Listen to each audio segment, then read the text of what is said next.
ಮಹಿಳೆಯರಿಗೆ 15,000 ರೂಪಾಯಿ ಸಿಗುವ ಮತ್ತೊಂದು ಬಂಪರ್ ಯೋಜನೆ. ನೀವು ಚಾನಲ್ಗೆ ಹೊಸಬರಾಗಿದ್ದರೆ ಸಬ್ಸ್ಕ್ರೈಬ್ ಆಗಿ ಮತ್ತು ವಿಡಿಯೋ ಇಷ್ಟ ಆದರೆ ಲೈಕ್ ಮಾಡಿ. ಕೇಂದ್ರ ಸರ್ಕಾರ ಮಹಿಳೆಯರ ಸಬಲೀಕರಣಕ್ಕಾಗಿ ಈಗಾಗಲೇ ಕೆಲವು ಪ್ರಮುಖ ಯೋಜನೆಗಳನ್ನು ಜಾರಿಗೆ ತಂದಿದೆ. ಇದರಿಂದ ದೇಶದಾದ್ಯಂತ ಸಾಕಷ್ಟು ಮಹಿಳೆಯರು ಪ್ರಯೋಜನ ಪಡೆದುಕೊಳ್ಳುತ್ತಿದ್ದಾರೆ ಎನ್ನಬಹುದು. ಉದ್ಯೋಗ ಮಾಡುವ ಮಹಿಳೆಯರಿಗೆ ಸಾಲ ಸೌಲಭ್ಯವನ್ನು ನೀಡಲಾಗುತ್ತಿದೆ. ಇದರ ಜೊತೆಗೆ ಕೃಷಿ ಕ್ಷೇತ್ರದಲ್ಲಿ ತೊಡಗಿಕೊಂಡಿರುವ ರೈತ ಮಹಿಳೆಯರಿಗೂ ಕೂಡ ಅನುಕೂಲವಾಗುವಂತೆ ಮಹತ್ತರ ಯೋಜನೆಯೊಂದನ್ನು ಸರ್ಕಾರ ಘೋಷಿಸಿದೆ. ಅದುವೇ ಡ್ರೋನ್ ದೀದಿ ಯೋಜನೆ. ಏನಿದೆ ಡ್ರೋನ್ ದೀದಿ ಯೋಜನೆ? ಮಹಿಳಾ ಸ್ವಸಹಾಯ ಗುಂಪುಗಳಿಗೆ ಡ್ರೋನ್ ನೀಡುವ ಯೋಜನೆ ಇದಾಗಿದೆ.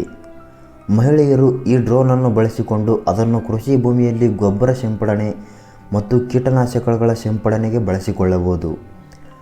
ಮುಂದಿನ 4 ವರ್ಷಗಳ ಅವಧಿಗೆ ಅಂದರೆ 2023-24ನೇ ಸಾಲಿನಿಂದ 2025-26ನೇ ಹಣಕಾಸಿನ ವರ್ಷಗಳವರೆಗೆ ಡ್ರೋನನ್ನು ರೈತಾಪಿ ಮಹಿಳೆಯರು ತಮ್ಮ ಕೃಷಿ ಚಟುವಟಿಕೆಗಾಗಿ ಬಳಸಿಕೊಳ್ಳಬಹುದು.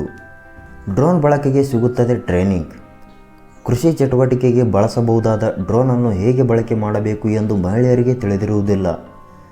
ಅದನ್ನು ತಿಳಿಸುವುದಕ್ಕಾಗಿ ಕೆಲವು ಮಹಿಳಾ ಪೈಲಟ್ಗಳನ್ನು ಸರ್ಕಾರ ನಿಗದಿಪಡಿಸಲಿದೆ. ಹಾಗೂ ಅಂತಹ ಪೈಲಟ್ಗಳಿಗೆ ಗೌರವಧನವನ್ನು ಕೂಡ ಸರ್ಕಾರದ ಕಡೆಯಿಂದ ನೀಡಲಾಗುತ್ತದೆ. ಕೃಷಿ ಚಟುವಟಿಕೆಗೆ ಡ್ರೋನ್ ಬಳಕೆ ಮಾಡಿದರೆ ಸುಮಾರು 100 ಜನ ಕೃಷಿಕರು ಮಾಡುವ ಕೆಲಸವನ್ನು ಒಂದೇ ಒಂದು ಡ್ರೋನ್ ಮಾಡುತ್ತದೆ. ಹಾಗಾಗಿ ಕೃಷಿ ಚಟುವಟಿಕೆಗೆ ಅಗತ್ಯ ಇರುವ ಗೊಬ್ಬರ ಮತ್ತು ಔಷಧ ಸಿಂಪಡಣೆಗೆ ಡ್ರೋನ್ ಬಳಕೆ ಮಾಡಿದರೆ ಹೆಚ್ಚು ಪರಿಣಾಮಕಾರಿಯಾಗುತ್ತದೆ ಎಂದು ಸರ್ಕಾರ ಮನಗಂಡಿದೆ. ಇದಕ್ಕಾಗಿ ರೈತಾಪಿ ಮಹಿಳೆಯರಿಗೆ ಡ್ರೋನ್ ನೀಡುವುದರ ಮೂಲಕ ಅವರ ಕೃಷಿ ಚಟುವಟಿಕೆಯನ್ನು ಇನ್ನಷ್ಟು ಸರಾಗವಾಗಿಸಲು ಸರ್ಕಾರ ಮುಂದಾಗಿದೆ. 15,000 ರೂಪಾಯಿ ವೇತನ ಪಡೆಯಿರಿ. ಸ್ವಸಹಾಯ ಗುಂಪಿನಲ್ಲಿ ಮಹಿಳೆಯರು ಸದಸ್ಯತ್ವವನ್ನು ಹೊಂದಿರುತ್ತಾರೆ. ಹಾಗಾಗಿ ಈ ಗುಂಪಿನಲ್ಲಿ ಯಾವುದಾದರೂ ಒಬ್ಬ ಮಹಿಳೆಗೆ ಮೊದಲು ಡ್ರೋನ್ ತರಬೇತಿಯನ್ನು ನೀಡಲಾಗುತ್ತದೆ ಮತ್ತು 15,000 ರೂಪಾಯಿಗಳ ತಿಂಗಳ ವೇತನವನ್ನು ನೀಡಲಾಗುತ್ತದೆ. ಡ್ರೋನ್ ಹೇಗೆ ಖರೀದಿ ಮಾಡುವುದು?